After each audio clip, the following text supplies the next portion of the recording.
نحمده ونصلي على رسوله الكريم اما بعد فاعوذ بالله من الشیطان الرجیم بسم اللہ الرحمن الرحیم۔ دوستو، آج ایک ایسا عمل اور ایک ایسا وظیفہ دینے لگا ہوں، یہ ہے آزمائشوں سے بچنے کا وظیفہ۔ دیکھیں، آپ صلی اللہ علیہ وسلم نے بھی آزمائشوں سے بچنے کی دعا فرمائی ہے۔ آزمائشیں جب آ جاتی ہیں تو بسا اوقات آزمائشیں ایمان تک لے جاتی ہیں، ایمان تک آزمائشوں سے سلب ہو جاتا ہے۔ دیکھیں، ایک صحابی نے دعا فرما رہے تھے، صحابی رضی اللہ تعالیٰ عنہ، کہ یا اللہ مجھے موت دے دے، میں آپ کا دیدار کروں۔ وہ محبت الہیہ میں دعائیں کر رہے تھے، لیکن آپ صلی اللہ علیہ وسلم نے جب ان کے الفاظ سنے تو آپ صلی اللہ علیہ وسلم نے فرمایا کہ نہیں، موت کی دعا نہیں مانگنی چاہیے اللہ رب العالمین سے۔ اگر آپ بیمار ہیں تو صحت یابی کی دعا مانگنی چاہیے۔ اگر آپ اس آزمائش کے اندر آ گئے تو آپ تو ناکام ہو جائیں گے، تو صحت کی دعا مانگنی چاہیے۔ آزمائشیں، اگر رزق کی آزمائش آ جائے، بہت زیادہ وسیع رزق آ جائے، تو یہ بھی ایک آزمائش ہے۔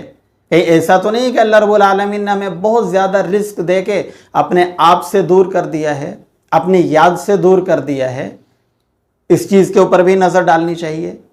اور اولاد کا ہونا، پھر اولاد کا ہو کے نافرمان ہونا، یہ بھی ایک آزمائش ہے۔ اور اولاد کا ہونا ہو کے مر جانا، انتقال کر جانا، یہ بھی ایک آزمائش ہے۔ معاشرے کے اندر آپ کی پہلے بہت زیادہ عزت تھی، کسی چھوٹی سی غلطی کی وجہ سے، چھوٹی سی بات کی وجہ سے معاشرے کے اندر آپ کی کوئی عزت، کوئی ویلیو نہیں رہے گی۔ آپ باہر نکلتے ہیں تو لوگ طرح طرح کی باتیں کرتے ہیں، یہ بھی ایک آزمائش ہے۔ آپ باہر کہیں سفر پر نکلے ہیں، کہیں کسی کے پاس جا رہے ہیں، اس امید سے جا رہے ہیں کہ فلاں جگہ میں جا رہا ہوں، پہنچوں گا تو میرا کام ہو جائے گا، وہاں پہنچیں آپ ناکام لوٹیں، یہ بھی ایک آزمائش ہے۔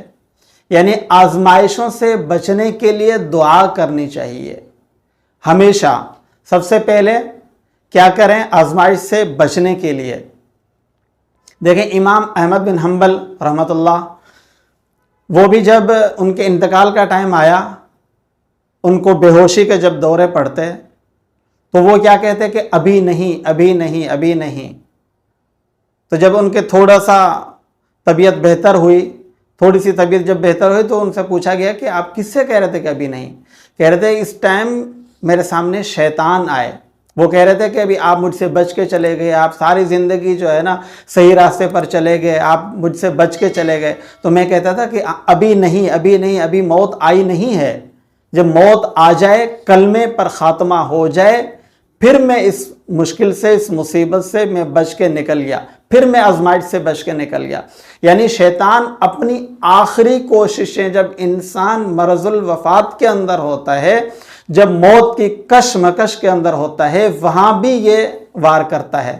تو اس سے بچنے کے لیے، شیطان سے بچنے کے لیے، دنیا کی ہر طرح کی آزمائش سے بچنے کے لیے ہمیں کیا کرنا ہے؟ ایک چھوٹی سی آیت ہے سورۃ البقرہ کے اندر، اس کو دن کے اندر کم سے کم 70 مرتبہ، اول آخر درود شریف 11 مرتبہ اور 70 مرتبہ اس دعا کو، اس قرآن مجید کی آیت کو پڑھنا چاہیے۔ کون سی دعا ہے وہ؟ کون سی آیت ہے قرآن مجید کی؟ سورۃ البقرہ کی، یا ایھا الذین آمنوا استعینوا بالصبر والصلاۃ ان اللہ مع الصابرین۔ اس کو آپ ہر مہینے 3 دن، ہر مہینے 3 دن آپ اس کو پڑھا کریں، 70 مرتبہ، درود شریف اول آخر 11 مرتبہ۔